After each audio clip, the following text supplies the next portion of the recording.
includes a credit to the account. I see. Okay. So we typically do not write a check unless they have vacated the property. Sure. Okay. But if they have an outstanding bill, we would apply the deposit and then it would be eaten up over time as they continue Right. to remain there. Yeah. Okay.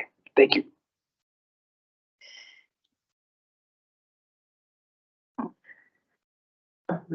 Oh, Kyle raised his hand. Go ahead, Kyle. Can't see.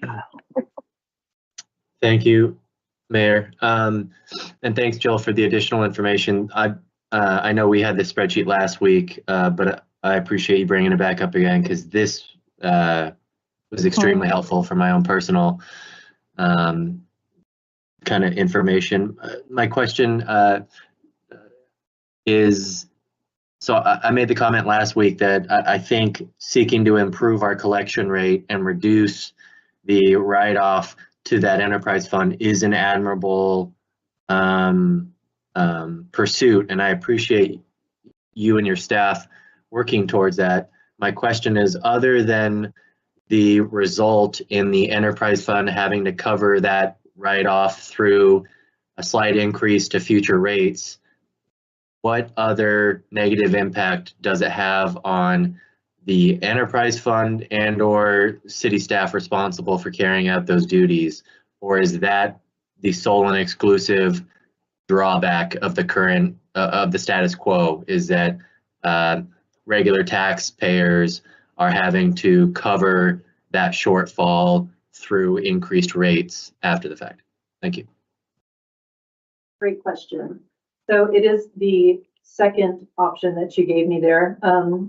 The drawback to people not paying their bill and not changing anything with our current process is that the rates would continue to go up and the ratepayers within the city of Casper would be paying for the delinquents. Thank you. I guess I would just like to state my position, and I think I did it last week, but again, just to sort of reiterate it this week, that is not an ideal situation in my opinion. Regular taxpayers that are paying their bills regularly and on time should not have to subsidize the folks that aren't able to do that. However, it does seem to be kind of the case across many industries. I'm sure even Walmart, you know, they take into account theft and other things into the cost of their products. And so unfortunately it's not ideal, but this is probably one of many cases of people who are willing to pay their bills and able to pay their bills having to subsidize shortfalls or negative financial impacts of other folks that aren't doing that. Based on the feedback that we've received from the community, I personally, maybe some of my colleagues are having different conversations than I am, but I have not had anybody yet reach out to me frustrated, shaking their hands, really upset about the fact that they are having to pay a slightly higher utility rate to cover that shortfall. However, we've heard dozens and dozens of people state their opposition to this. And so I appreciate the context that some of our surrounding municipalities are already doing this. I do think that puts the whole thing into perspective, and I think minimizes some of these nightmare scenarios the folks in opposition are throwing our way, that deposits are going to have to increase incredibly, and it's going to put a bunch of lower income people out of housing and stuff. I don't agree with those characterizations, and I think that the reality of that bears that out in the fact that all of our surrounding municipalities already do it this way. So I do appreciate that context. However, I still don't support us moving forward with it just based on the feedback or the lack of feedback that we receive from our constituents. I totally understand the merits of it, but I'm going to continue to insist at this time that we uphold the status quo myself. Thank you.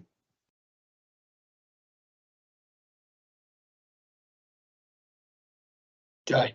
Thank you. Thank you, Jill and Brandy. This is super helpful. Can I ask a question about Laramie and Cheyenne's policy? In your research, what did you find as the downside to the policy of keeping the utility account in the property owner's name and prohibiting the tenants from having that account themselves? Great question, Counselor, Mayor. I don't know that there is a downside. It seems to be, in their opinion, very workable for them. They don't have delinquents. Everything is kept within the property owner's name. So there isn't any of this having to rely on the landlord to be notified. They're already notified. They're already taking care of their property. They're already doing all of the things that a regular utility account owner would be doing. So they did not express any kind of downside. In fact, the upside is the lack of collections. Thank you. So I guess as a follow-up, I don't think I heard you recommend though that we take that course. Is there a reason for that, or would you be okay with, I mean, would you be comfortable with us considering that as an alternative? I would be happy taking direction, whatever council would like to provide.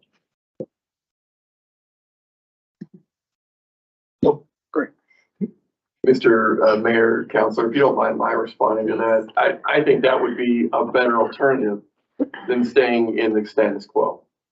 Because again, if unless council is not interested in trying to secure the subsidies that ratepayers are paying to landlords currently, I do think that's a better alternative than sticking with the status quo. And of course, that's a suggestion. It's obviously your decision. Thank you, Mayor. My question is about the, so we had a question from a constituent about the legality of the city holding property owners responsible for a bill that a tenant accrues. And I know we got an opinion about that from the city attorney's office, but is there a way to make that more public? That was the question. It came up at the last meeting.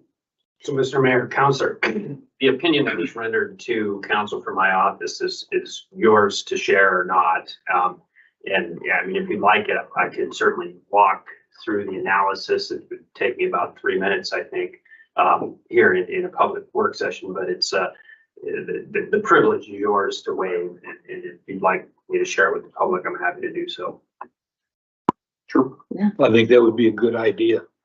As long as there's no opposition from council, I think it needs to be put out to the public, the case and even the Supreme Court's opinion and statement of support for their decision. Absolutely, Mr. Mayor, Council. So the question that was posed is whether there was a legal basis for the city to hold property owners responsible or liable for the delinquent utility bills. And this specific issue was addressed by the Wyoming Supreme Court in the case of Coffinberry versus the town of Thermopolis.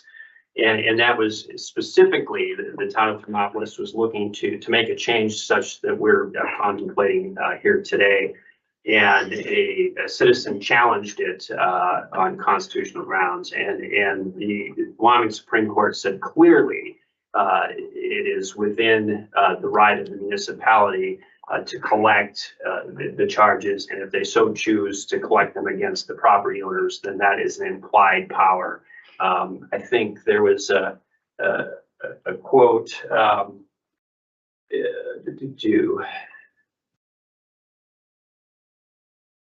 yeah, I can't find it, but it was a very brief opinion and very succinct analysis, and they clearly found that it's legal and within the rights of the municipality.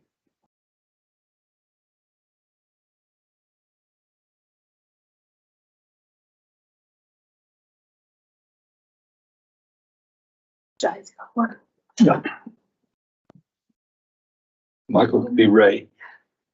I'm sorry, I was trying to find it myself. I apologize. I think maybe. Oh, She can go. Ray is next. So. No. You're out of order. Arm wrestle. Mine's more of a statement. and I'm careful with these statements, but I agree with the city manager. I don't know a fiduciary responsibility to the community. And we plug this constantly. We're always talking about it. We get hammered all the time about our fiduciary responsibilities and making sure that we're taking care of the city and taxpayer dollars. And so for us to stay in status quo, I think is irresponsible. And so I think we've got to figure out a way to get past that and figure out how we're going to make that happen. And so it's a hard decision. It's a difficult decision. And it's one that we're going to take some hits. But if we are who we say we are, we always talk about being responsible with taxpayer dollars. I think then we pony up and we figure out a way to recoup that money. If I can have a very quick pause, the comment that our city attorney was looking for is the court gave rationale, and I'm quoting now, it cannot seriously be argued that the authority of a municipality to operate sewer, water, and sanitation system does not carry with it the authority to charge for those services in the manner most reasonably designed to obtain payment. In that vein, it is not illogical or unreasonable for the town of Thermopolis to make the property owner ultimately liable for the provision of town services to his or her property. A municipal utility system that required the municipality to swallow the losses occasioned by tenants who skipped out without paying would not be financially sound. We conclude that statutory authority granted to cities and towns carries it with it necessarily implied powers to carry out the purposes of the grant. The power to hold property owners liable for utility charges is necessary and not just convenient because it ensures the fiscal integrity of the utility system. I think that was the quote you were looking for. Mayor, that is the holding, yes. Yeah, so I happen to have found that. That's kind of where that was coming from. Thank you, Jai. Yes. Go ahead. Thanks. I just had one other clarifying question. So, even if we weren't to go, I mean, it sounds like there's an option of going the same route as Laramie and Cheyenne have, where they prevent the tenant themselves from having the account. But am I correct that it is within the landlord, it's within any landlord's right currently to choose to have the account themselves, right? And then have the tenant pay them instead. That's already an option. Mayor, Councilor, absolutely. Okay, great, thank you.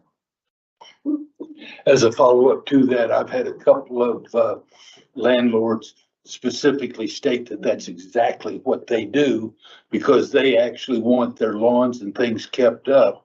And they have the possibility of then the tenants no, I'm not going to pay that water bill for watering the lawns. So they purposely have it in their name to ensure that that does happen. So somebody had emailed me, and so just quick question. Sexton does bill me for January before January. So what would be the implications if Casper were to try or consider billing in advance? That is a great question. I'm gonna let Randy back up. I kind of thinking. Mayor, Councilor, we bill by metered water. And so there wouldn't be any way for us to bill ahead of time for water that's used in that month. Because we have to let it go through the meter before we could bill for it.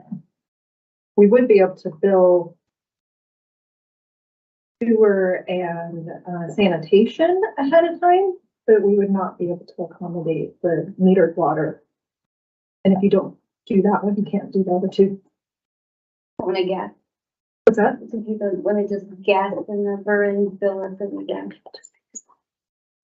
I didn't either, but. I have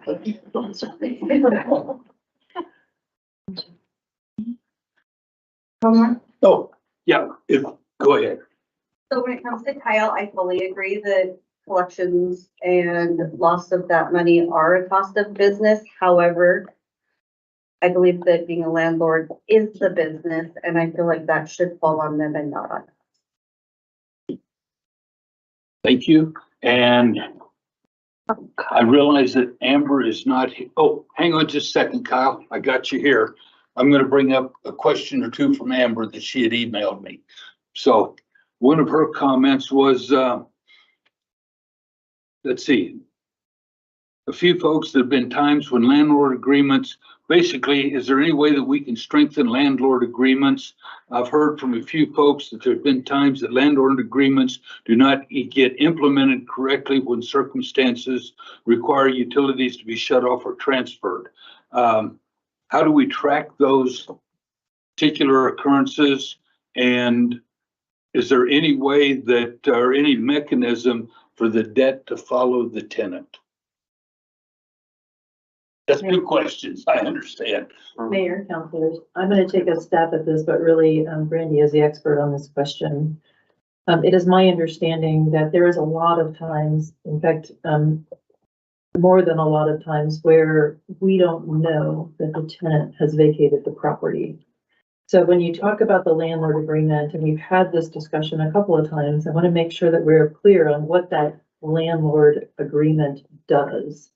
It doesn't do anything with the bill. All it does is when the tenant vacates the property and we are notified of that, instead of shutting the water off, we transfer it to the owner. None of the money changes. The tenant still has their bill. The owner then starts paying the bill from that point forward. That's what that landlord agreement does.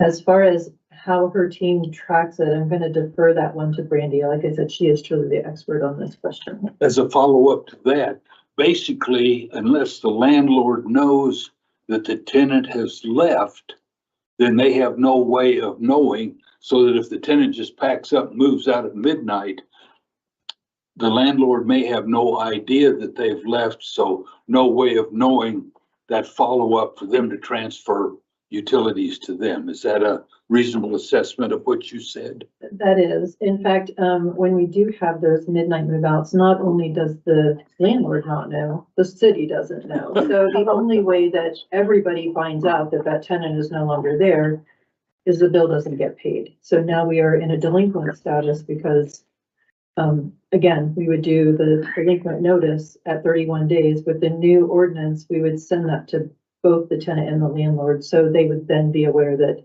my tenant hasn't paid the bill, are they even still there? So that would be some mechanism to help them to know whether people are still in their property. And as kind of a follow-up to that, which leads into that second question that Amber had asked, basically, if they pull that move, nobody knows where that tenant went, so there's no way of really being able to track the bill to the tenant to allow the delinquency to follow the tenant. Mayor, that is correct. So once it became delinquent and it didn't get paid and the landlord couldn't contact them, it would go to shut off and it would eventually go to collections. Okay. And here again, those questions and things, I'm speaking for Amber to get her questions kind of brought forward because she's on an airplane. So trying to make sure that everybody on council is involved in this discussion. So very good. I think you're taken care of, correct? For now, okay. Then that means I think Kyle will be up next. Go ahead, Kyle. Thank you, Mayor. Jill, in the memo, it mentions it's not city staff's recommendation, it doesn't sound like, but there was mention of the fact that some municipalities do a credit check, or some utility providers do a credit check, and somebody's deposit is based on the results of that credit check. Do you mind explaining? It sounds like you guys have had an internal discussion about that. Do you mind explaining the rationale for or against doing a credit check to set the deposit amount? Mayor, Councilor, so that was actually the city of Cody. I had a very lengthy discussion with their supervisor up there. Every time that they have a new account that is requested, they do, it's called a utility credit check. And what it does is it basically looks at all the utilities, not just municipalities, but it looks at gas, water, electric, sewer, even cell phone type of charges, and see if people pay their bill.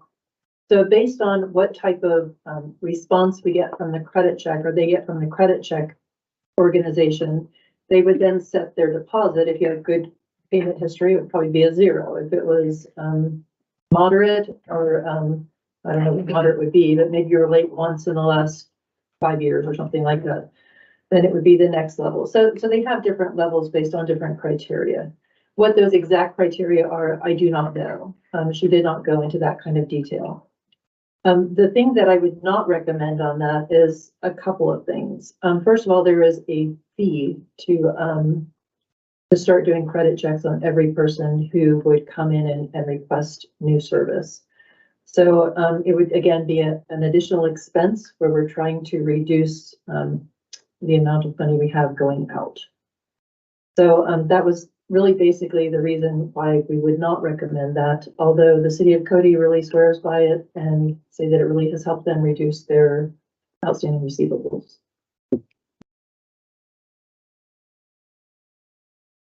Thank you. I think you were going to refer to Brandy for the mechanism for the landlord agreements.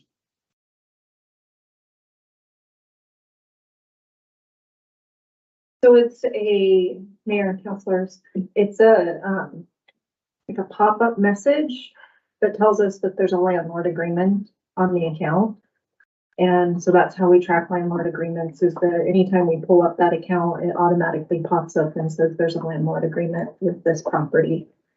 And I do think, based off of the question, that there's confusion within what a landlord agreement does. I think Jill did a great job explaining it, but it is not tied to the dollar amounts at all.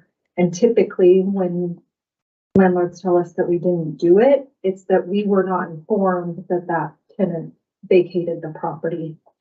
That just because they're shut off because of delinquents does not mean that we revert the account into the landlord's name.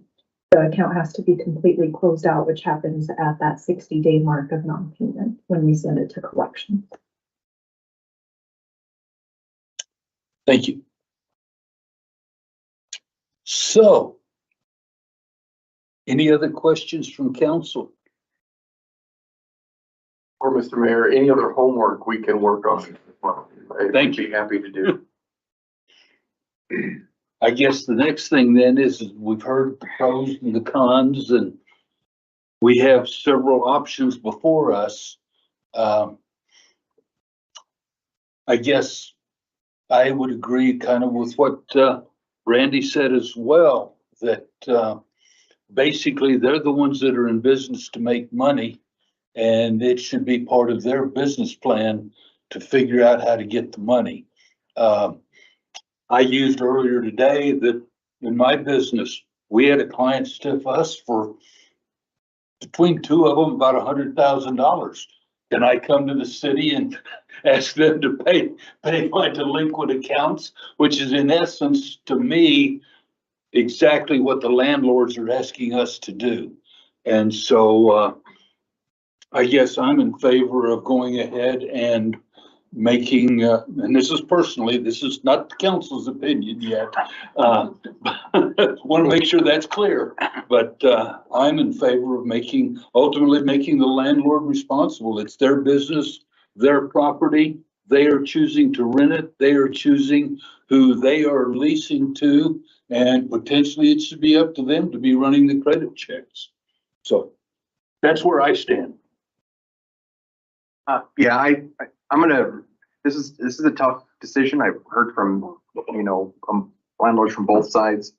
I've, some that are very supportive of us, understanding where our predicament, some that are very angry. But so we don't get into these city council, these seats to make all easy decisions. I think it comes down to the business. I think that's a great point that Brandy made. I think that's a very good point. And I think that solidifies that. Talking to one landlord a bit ago, he basically said that he understood where we're coming from and why we're doing this. And basically it'll, at 100%, it's gonna be part of their business plan that it'll probably be passed down to some sense to the tenant. It's gonna have some type of security holding for this type of stuff. And so it's just the way it is. And we have to figure out a way to maintain the utilities. So tough decision. So that's where I'm at. Yeah, I guess just to weigh in on that, I mean, I agree. I've heard mostly frustration, but I think ultimately it's, I think it would be fine to actually take the same policy approach that Laramie and Cheyenne do. But it's more government regulation, which I don't think is always looked upon favorably. And I think as long as the option for the business owner, which is the landlord, to make the business decision to have the account in their name, I think that we're giving those business owners options while protecting the interests of the city. And I really appreciate all of the extra work that the two of you and your teams did to investigate the different options and questions that everybody had. And I really trust the recommendations that you've made. So, I understand that it's gonna put individual property owners in a position that isn't fun, and has financial, consequences, but I do think there's risk involved in any business venture, and it's not our citizens' responsibility to take on that risk themselves. So, I support it going forward, and that's all I'll say. I'm done with questions. Thanks. Michael, Just two things. So yeah, I want to kind of echo Councilor Sutherland's comment about, I just appreciate all the research. I know that was a ton of time, but I feel like this is something that was an important question. And I think something that gave us as council a lot of reassurance about as we go to make this decision. So I appreciate that, and that I just appreciate the research and the work that you put into it. I feel like this is something that one of the more in-depth things that we've got good information on to make good decisions. So, and then my second thing was just to kind of close the loop on the question about that we got from the constituent about the legality. I kind of want to just know direction from council in terms of is it okay to share that memo publicly? Would we rather get a cleaner statement from the city attorney's office or other means or the PED office or I just feel like we should answer that question because it's probably going to come up again between now and the final decision. So I would probably refer those comments and questions to our city attorney if that would be appropriate. Mr. Mayor, Councilor, yeah, we want to disseminate it. I certainly summarize it in a very brief statement and provide it to council or to Jolene C. I would, if it's okay with council, I would have our city attorney provide that to our public information people and that'd be great. have it put out. Okay. But basically, between what our city attorney said and what I read, it's pretty well out there to the public if they want to listen. So, okay, I feel comfortable with that about just directing them to the PED office. So, okay, very good. So now let me go back and figure out to summarize which one of your proposals is basically your proposal is to go ahead and go through this process that you proposed, and then it ultimately winds up with the landlord. Is that correct? Mayor, councilors, that is correct. Okay. And do we need or will we need, is council okay with that? So I guess I need a thumbs up or thumbs down on proceeding along those lines. Mr. Mayor, I may be the only one in the room that's confused. And so please forgive me if that's the case. Nope, go right ahead. Often the case. What are you proposing, I guess, to the council? Basically changing to the timeline that they brought forward and we just had on the board behind us that we reviewed with the schedule of the delinquent notices, when the water would be shut off, etc. Which, if I can go back to trying to figure out which one of the proposals that was on your Basically the memo. It's basically the proposal. I mean, it's the ordinance, just keeping the ordinance that the staff suggested to us, right? Yeah. Is that, And that, Councilors, that is correct. with no, Very good. Yeah. With no amendments, Yeah. basically as is, just continue Yep. on. Okay, Thank you, Your Honor. that's where I thought it was, but trying to get what was proposed and remembering what was in the ordinance. That was my confusion. Yeah, no problem. No problem. Thank you. You bet. Does anybody else have any comments, questions? I see a no from Kyle, so. Mr. Mayor, typically what happens, when there is the possibility that, an amendment may be needed to adjust proposed language, it can be really helpful to have that language queued up in the, script, if you will, the script agenda, to follow in the event that council wants to take up that amendment on the floor and see if in fact it survives or doesn't, if you will. And so my question becomes, is council interested in seeing an amendment of the nature perhaps that Councilor Gamroth was proposing? So that indeed, if there is that chance to consider that, you're queued up, you're ready, and it's there for the taking. So You're talking about the one about making the landlord solely responsible from the get-go. or amending the clause with respect to landlord accountability out of the proposed language. Basically to maintain the status quo. Right.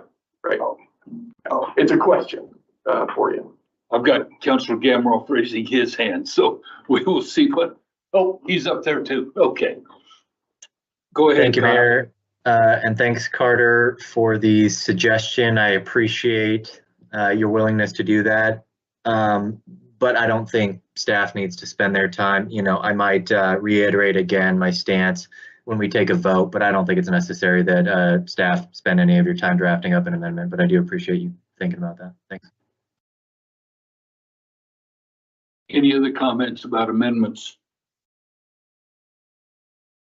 Sounds like the majority of council at this point anyhow doesn't really have any amendments that we're looking at. Am I summarizing that appropriately? Very good. We will continue on then and we will untable it at the next meeting. And Mr. Mayor, just to be clear, if there are questions or other sort of homework assignments that need to be followed up on, certainly the time between second reading and third reading would allow for that. If indeed we need to do more research and other things, as council deliberates this tough question. I think that may arise based on public comment at reading number 2. Totally okay. You bet. so just clarify, so the second reading would be held on February 6th at our Yes. regular public, yeah, Next meeting, okay. yeah. Because that's what I've been telling people. There'll be a lot of public comment. So if our public information people would like to put that out so that it is not surprised when it comes out on Friday on our agenda packet that it's going to be on the 6th, we can go ahead and put that out to the public. Probably not a bad idea. Sure. Trying to keep everybody informed. I have a question. Is there a way in that information and letting landowners know like how we are actually protecting them, how this is helping them instead of this ordinance, you know, as far as just the different procedures that we're implementing on this new ordinance, that they're being protected in a sense too? Is there a way that we can tell them, let them know how it's going to benefit them as a business and a property owner instead of hurting them? Because I'm reading a lot of emails where we're taking their money and we're doing this, but I mean, just to clarify some of those points on the high emails that we've gotten. Can we? Mr. Mayor, Counselor, we can certainly put together whatever messaging council would like to see happen. And so if indeed it's council's will that we put out some information along those lines, we can embrace that, direction and. I just think that there's a lot of people, a lot of landowners out here too that don't understand it. So if you can put it in layman's terms, if you will, so that they can better grasp what's actually happening and what it is, so that they can understand and take a hold of it. Because I think a lot of the city jargon and stuff that goes on, a lot of people don't understand that. And so if we can simple it down, it would help people understand what we're actually doing and how it's benefiting. So Mr. Mayor, councilors, I think if that's the pleasure of council to put out some information, maybe like an FAQ, and just keeping it very factual. I guess what I would hesitate a little bit is to really advocate or make some arguments that, and I think that would be appropriate for the public hearing at the second reading if, you all want to make comments to that effect. But certainly if, staff can disseminate some factual information, I think we're in good shape to do that. That's easy to understand. Well, and Mr. Mayor, pursuant to the attorney's point, we could certainly point out the differences as it relates to how the landlords will be involved and the information that they receive on a more timely basis and so forth. That would be certainly really easy, I think, in keeping with the idea of advocacy versus education. Mm-hmm. And like the steps like you went through and how they're going to be notified and how they have the opportunity before they're just getting slapped with the tenant's bill. Just, more of it. Right. Very good. I appreciate everything that you and Brandy have done. It's been a lot of work trying to answer all of our questions, and I don't know how many phone calls you folks have received, but I know council has received numerous calls and emails, and we appreciate everybody and all the work that's gone into trying to come up with these options to where we can start making sure that we aren't in the business of subsidizing private business, which to me, that's what we're doing. So, and that again is my personal opinion. I like the grin, Kyle. Very good. Thank you. Is there anything else on this? I guess we're on to agenda review.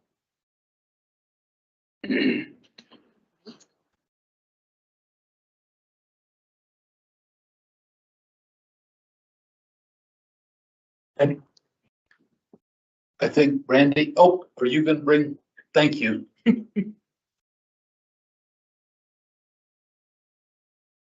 Is that the door she went out? I know.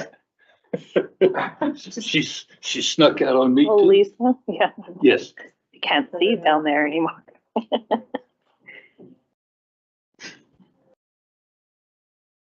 Like the magic woman. Thank you. I appreciate your honesty in recusing. Thank you. So yes, we're on to agenda review. Your Honor, as council is aware, we are missing a Tuesday on the grid document that you see there. That is because it's Fifth Tuesday, and council has elected to not visit with us on that day. So our next meeting is February 6th. Thank you. Do what? The increase. They said we'll miss them. Yeah. Need a bonus for that day. So February 6th feels like a little further away than normal because we do have that interim Tuesday in between here. However, we do want to make me aware, and not that you're not aware, of course, but remind you that we do have a legislative dinner coming up that will be the first week in February there. So be mindful of that. You will have double duty, as it were, on that particular date and or that particular week. So thank you in advance for being willing to spend some more time with us that particular time of the month there. As far as some other things to bring to your attention, yes, the second reading, we are slated for this topic that we just covered February 6th. We also have a noise ordinance review in pre-meeting of February 6th, wherein the chief and actually some of our building folks are going to come forward and talk to you about noise ordinance issues and what the current ordinance does and so forth. certainly council has some ideas they'd like us to pursue, that'd be the opportunity to help us see those and do some homework accordingly. We also have another work session scheduled for the 13th, and you can see what's on the slate for there. Mr.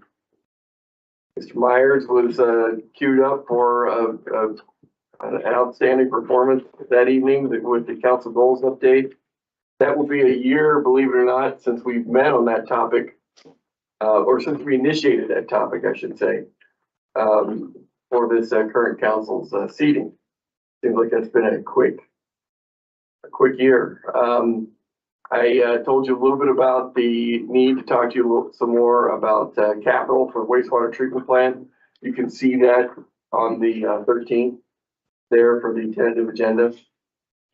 And then finally, Mr. Mayor, please review the future agenda items page, wherein we've got the near horizon sort of mapped out into the spring and the budget process, and even a couple items in the early summer.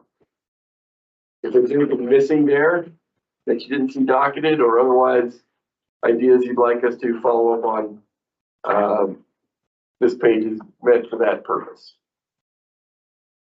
And that's all I have. Yes, Um, thank you.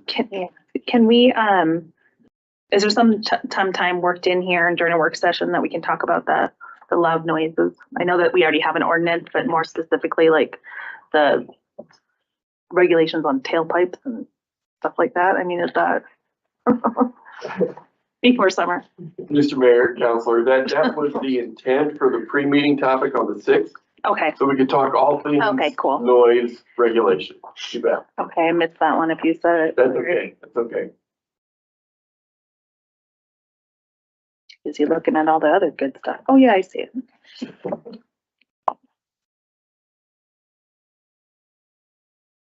And you and I can discuss maybe where we can try to fit some of these other things in to get them moved up and under our work sessions. Because it looks like we've got quite a list on the back page. I would like to get that down to a couple items. So. Mayor, Oh, you don't mind? thank you.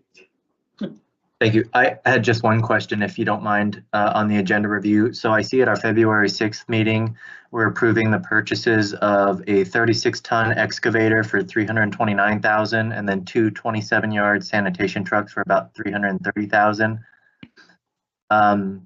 My question was, those are very large capital purchases. And so my question was, do we, like we do with, say, solid waste, the bail fill account, where we are projecting years out ahead of time a large capital expense and we are adjusting our rates to reflect that. I guess I don't know exactly where, I thought the Public Services Department was funding the purchase of those trucks. And so I don't know if that comes from general fund or exactly where, but do we have any sort of mechanism in place for these very expensive vehicles that we have? Do we know years ahead of time that we're going to be needing to replace those, or are those sort of like the need for it comes up very quickly and then we're scrambling a little bit to pull together the funding? I was just hoping for some additional context in regards to those couple purchases. Thank you. Mr. Mayor, Councilor, thank you for the question. That's a fair question, given the volume of dollars those purchases will require. For those of you who aren't following necessarily, toward the end of the February 6th agenda that you have in your grid document that Councilor Gamroth is referring. And to answer your question specifically, Councilor, the answer is that we do our dead level best to try to anticipate all of our rolling stock purchases even ahead of time as near as we can. And we do that through the virtues of what we call a scorecard system that analyzes a number of criteria, not the least of which would be the costs of repairs and maintenance that are besetting each of our pieces of equipment with respect to the value that that equipment holds, that purchase value that that equipment holds. So I bring that up because that's one of the critical elements that the scorecard evaluates when that cost gets upside down. And when that cost is upside down and we're seeing that happen, or we're anticipating that cost to be upside down in the near term, that's when we start putting recommendations forward for replacements. And this is indeed replacement purchases, not fleet expansion purposes.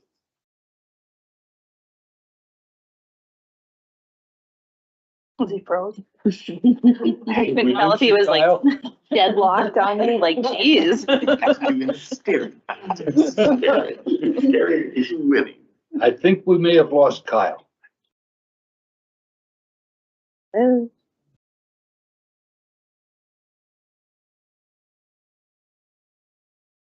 He's not making a He fun. might be mad. Yeah, I was waiting to see, because I've got a question or statement as well that I was considering making, but does anybody have a phone to call Kyle and tell him we lost him? Yeah. I told him. He did. Say again? I told him. You told him? Okay, very good. Thank you for. Mr. Mayor, maybe while we're waiting to get reconnected with Councilor Cameron, one of the other things that I want to make clear is that indeed, if we are talking about a piece of equipment that is at the bale field or is used by the collection services through refuse or whatever, those enterprises are responsible for those equipment replacements. And so, as you know, the landfill is not subsidized by 1 cent or the general fund or anything like that. And so that would be exclusively a landfill and or refuse replacement. There are instances, however, where streets, for example, needs to replace their loader. And those are costs borne by the general fund when that scorecard reflects the need to do so. Sometimes that's through 1 cent, sometimes that's through other means like direct distribution, for example. But typically when it's a general fund expense, it would be borne through 1 cent. Now, depending on when we lost, thank you. Depending Yeah, on when we sorry. lost you, Kyle, how much of the initial part of it did you catch? I think I'm catching on. If I'm real curious, I'll go back and look. But yeah, sorry. The Wi-Fi at my hotel is obviously not very stellar. Very good. Thank you, Kyle. And I would assume along with, as a follow-up kind of on Kyle's point, is that basically we're starting to have to anticipate these replacements even further ahead of time because of delivery time issues. That if we see today that we're getting upside down, it could be 2 years before we're going to get that piece of equipment, that just drives us further in the hole. So our staff and our people, our department heads, are having to try to play that crystal ball game even more right now. Is that? Mr. Mayor, that's a fair assessment as well. And what really happens, what actually happens is, we tend to be pretty shy about bringing forward recommendations to purchase particularly big pieces of equipment like this until they're absolutely ready. And you're right, that generally means that by doing so, the chasm spreads even further. Yes. In terms of that piece of equipment becoming more costly beyond its useful life. Now, as a question along those same lines, do we then consider potentially leasing a piece of equipment because the lease will be cheaper than what our repairs would be while we're waiting on the new piece of equipment? Mr. Mayor, to be candid, I would say that we haven't done that a whole lot.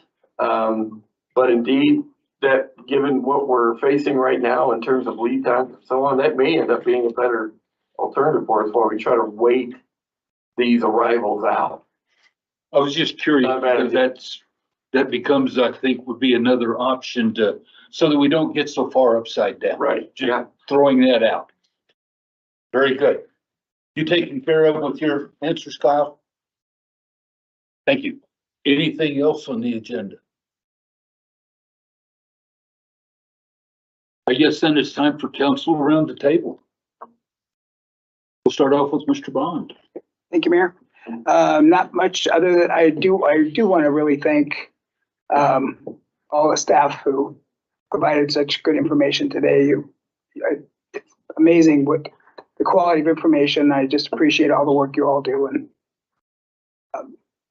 Jolene and Liz and Fleur always, and Saliba always, and Jill and Brandy. I appreciate everything you do. So thank you so much. And then I attended the senior center board meeting yesterday.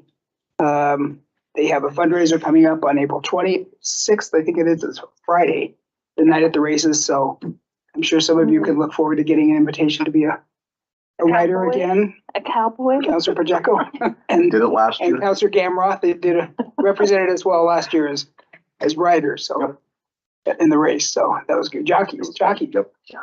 Yep. So they're going to expand this year to have 6. Yeah. So you got competition.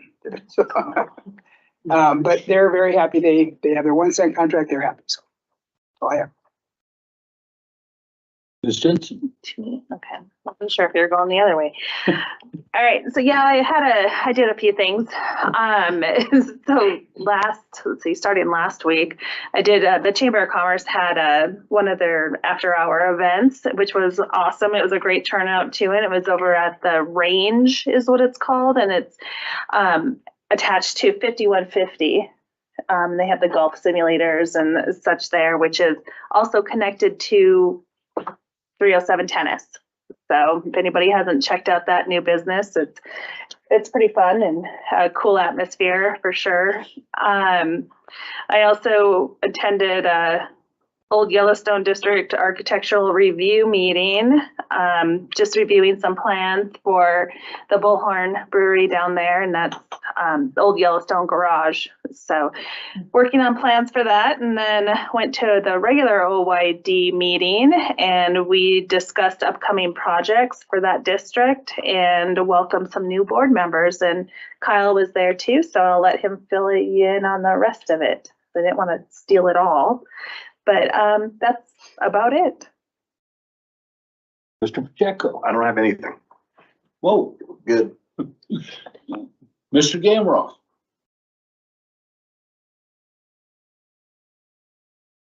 Council around Thank you, the table. Mayor. Yeah, sorry, I'm on a laptop. I got a bunch of tabs open and a touchpad. I hate joining remotely. Thank you, though. Yeah, sorry, appreciate your patience. I have just a couple things. Last week, I flirted with the idea that we should support All Aboard Northwest and their advocacy efforts to expand passenger rail lines in our area. My mistake, I've done this several times since being on council. I didn't actually ask for an official action. I was just throwing things out there. But I would like to ask my colleagues directly to support the drafting of a letter of support. I did some further research, and we would be joining cities of Douglas, Rock Springs, Grable, Sundance, and Sheridan, as well as visit Casper. They had also drafted a letter. It's been a couple years ago at this point, so obviously this is a conversation that's been going on a while. But there's lots of different groups, lots of economic development groups and county commissioner groups around the state, travel and tourism groups around the state that have drafted letters. And so I hope it could essentially just be a copy paste, not too much staff time taken to draft that letter. But I would just ask our group to draft that letter just to have it on the books so that that group can have it in their future conversations to try to recruit those passenger lines in our area. So I don't know if it needs to be on a work session or what, but I would like to ask for that, or that support from my colleagues. Absolutely. Yep. When Carter gets back, we'll see about putting that on the work session agenda and see about doing that, Kyle. Thank you. Anything else? Oh, yeah. So there's I'm sure folks have probably seen that USPS is considering moving their mail processing to Billings. I would think that this would almost surely have a detriment in service, considering, when the Tribune started outsourcing the publishing of their paper, and I know that impacted delivery and stuff like that. So I guess I would just be curious if city staff has any concerns about what impact that may or may not have with USPS potentially moving their mail processing up to Montana. I don't know I know there's kind of a forum for individuals to submit feedback to USPS, but didn't know if city staff had given any thought to taking a stance one way or another on that. So I guess I don't know if that needs to be another work session item, but I am curious to hear from city staff if they have thoughts on that.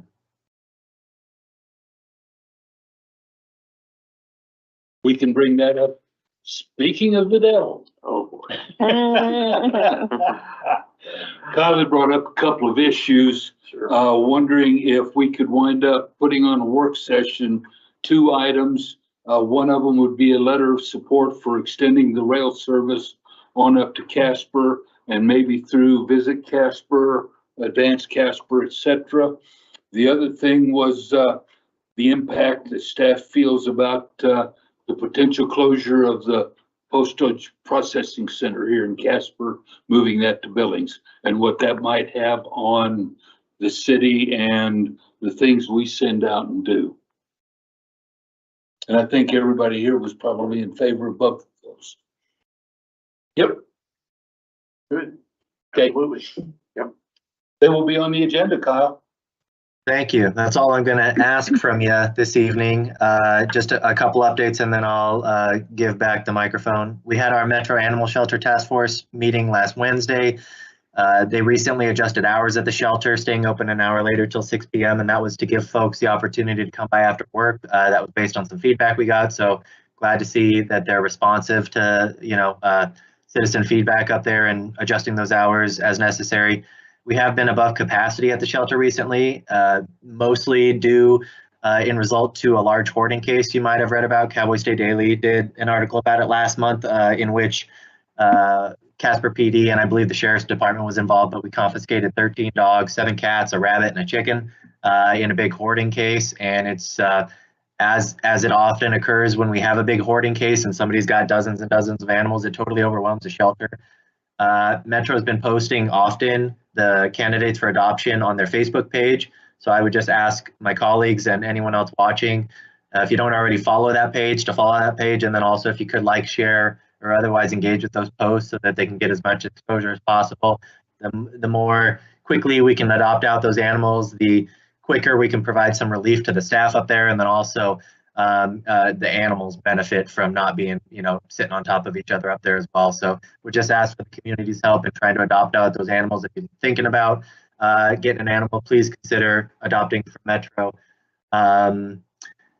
We also discussed, we are actually actively hiring for a Metro Animal Service Manager, and that's a position that is modeled a bit after the way Cheyenne manages their animal shelter, in the sense that their manager has a lot of background in private fundraising, grant writing, and locating alternative sources of revenue for the shelter. So if anybody is interested in that position, we are hiring for that. And then I believe we're always hiring for kennel techs. So we really need staff up at Metro. Like those guys, they're doing the best they can, but they are understaffed. They do not have the capacity for the animals that they need. They do not have the workforce they need to provide the support for those animals. And so we just need help up there. If you know anyone that is interested in applying up there or adopting a dog or anything, please reach out to the shelter and explore those opportunities. We had a Casper Housing Authority board meeting last Thursday. We haven't met for a couple months as a result of holidays and just their schedule being really busy end of last year. They had their Birds and Bucks food drive in November. They provided Christmas to 800 kids as a result of the Stuff the Band food drive. And just a couple weeks before Christmas, they had a very successful Thankful Thursday, raised about $8,000, and they paid $3,600 to pay off all of the school lunch debt in the community. So that's a really awesome thing. January 26th is Project Homeless Connect. So here in just a few days, if anyone's interested in volunteering, I believe that was Kelly at Community Action Partnership that was coordinating that. So unfortunately, I'm here in Nashville all this week. Otherwise, I would go myself. But if you're interested in volunteering, they got a few different activities that you can take part in. There's also a Liberty Square open house on February 23rd from 2 to 4. If you want to go see their new development over there on Beverly Street, you'll have the opportunity to walk through that. And then also there's an open position on that board. So if anyone in the community is interested in serving and working on the board of the Casper Housing Authority, I would encourage you to apply. On Monday, we had a Old Yellowstone District meeting, like Councilor Jensen said. I want to thank the members of that group. They hung lights around Christmas. They helped pick up candy after the parade. They caroled around downtown businesses. That group is super active. I got a lot of respect for the volunteers on that board. They're always out and about. So huge thank you to those guys. They stay really busy during Christmas and really help with the Christmas spirit around that time of the year. I believe even Flora, Carter, and Eric got in on some of those jingles. It's a shame that I missed that. I saw some pictures, but I'm really hoping somebody's got some video out there, because I can only imagine how uncomfortable Carter might have been singing Jingle Bells or something. So if you have video out there, please send it to me. I'd love to see it. And then we also welcomed some guests. We had Alex. He gave a update to those folks on the Midwest Avenue reconstruction project, which I was really glad to see he was there, because obviously the Old Yellowstone District, all of those business owners are going to be heavily impacted by the work on Midwest, and then adjacent, the work on Poplar Street. So those guys are kind of getting a double whammy over in that neighborhood. So really thankful to see that Alex joined us, and he reminded them that we have a lot of public forums coming up, so that those folks can continue to feel like their feedback and input is being heard, and that they're being regularly updated on the status of those projects. That communication is really important. So I appreciate that. We welcomed also Richard Swan and his wife. Their intent is to, I believe we've already gone through the motions to transfer the liquor license, but they're opening Signet Brewing in the old Martin's, it was like a dojo or something like that, right there across the street from Mercer Family Resource Center. So we had a lot of folks at our meeting this week. It was great to see everyone. And I'll leave it at that. That's all I got. Thank you very much. Thank you, Kyle. Ms. Haskins. So Thursday, public health meeting. They have at least one, maybe two open positions in their nursing program. So if you're looking for a job and you're interested in public health and communicable disease prevention, you should totally reach out to them. The finance committee today went through the yearly audit. Good times. We look great, but boy, is that a fun meeting. And Friday, Bubbles, Bobbles, and Beans. Very excited to get my chili on. What? Thank you. Ms. Sutherland. Okay, thank you. I attended my first LGBTQ advisory committee meeting last week, so I'm still learning, but one of the main takeaways I think is some concerted effort on coordinating with Pride on data collection. So I think that's a high priority, and a lot of that is oriented around being able to answer council's questions. So I think if there are any specific questions that council has, you could refer those to Amber and me so that we can share those back with the committee as they're trying to figure out what data is helpful in accessing to be strong partners with the city. I was also at that Fund Finance Committee meeting this morning. There were a couple takeaways. I think just as Brandy said, I mean, really good news kind of all around. Our investments are doing really well. They're over projection. Our audit was great. And there was a lot of high praise for our staff and the partnership that they've built with our auditors. And so we're just praising you guys so much tonight, which is well deserved, but hopefully we're not embarrassing you too much. Yeah, it was a good meeting with a lot of numbers, but they all look good. And then I'll be at the Homeless Coalition meeting next week. The PIT count, which is the point in time count that happens, actually, is it annually? Yes. Annually. That is this Thursday, so some of us will be there helping to the extent that we're able. But that's really important for understanding how we can best work with and serve our homeless community here in Casper. So that is everything from me. So the pit, the Yes. point in time is Thursday and not Friday. It's this Thursday from Okay. 7 a.m. to 7 p.m. Okay. I just wanted to clarify because I had heard it was Friday, so No, I it's appreciate Thursday. that. That was why I wanted to clarify. Yeah. Very good. All right, well, Vice Mayor. It was always also at the finance meeting. These ladies covered that very well. Then I ran over to visit Casper. They've got a lot of things going on. The next 5 months is going to be very busy for them. They've got their Winterfest coming up next weekend. We were hoping for the weather to be a little bit colder, so they were planning on ice sculptures and all these things, but it's like going to be a spring break instead. But it sounds like it's going to be amazing. They're going to have some people sculpting the snow and things, so it sounds like a good time with restaurant week and stuff coming up. So that's sounds like fun. We've got breakfast with Harriet Hageman Thursday morning, and then a special meeting for the Board of Appeals for abatement of dangerous buildings Friday morning. Or Friday, some point in time. That's it. I gotta get that one on my schedule Yeah, they haven't announced the time yet, but it's Friday after. in the afternoon. Okay, thank you. I too was at the finance committee meeting this morning. A couple of the takeaways that I really thought were wonderful, which really stresses how our staff is doing, is that at the end of the audit, we went through and I want to say like 3 years ago, they had a stack of papers that was probably 3/8 of an inch thick, which was nothing more than adjustments to our financial statements. This year, I think it was on a page and a half. So we have really started reducing that, and that is a kudos to our accounting department and what they're doing there. The other thing too is this year, the audit by statute is supposed to be in by the 31st of December. Isn't that the right date? Yes. And it was in the 20th of December, which is the second year in a row that we have actually made it by statutory deadline. So again, kudos to not only our staff here, but to our accounting firm that we have contracted to do the audits. So those are two great things that came out of that. So just can't say thank you enough to the people involved.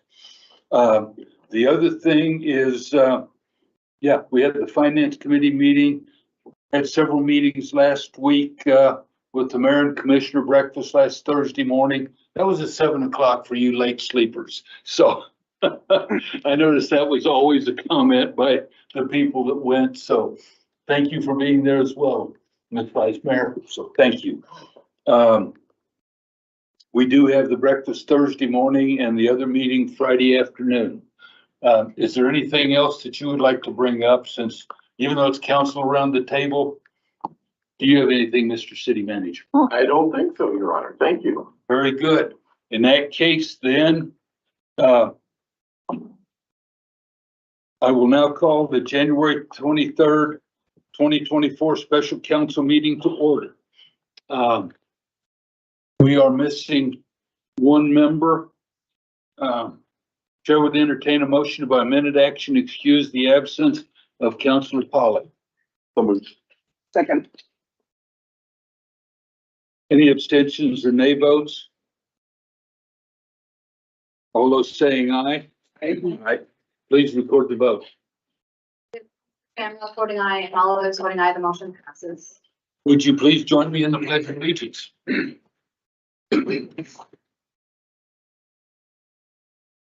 I pledge allegiance to the flag of the United States of America and to the republic for which stands one nation under God, indivisible, with liberty and justice for all.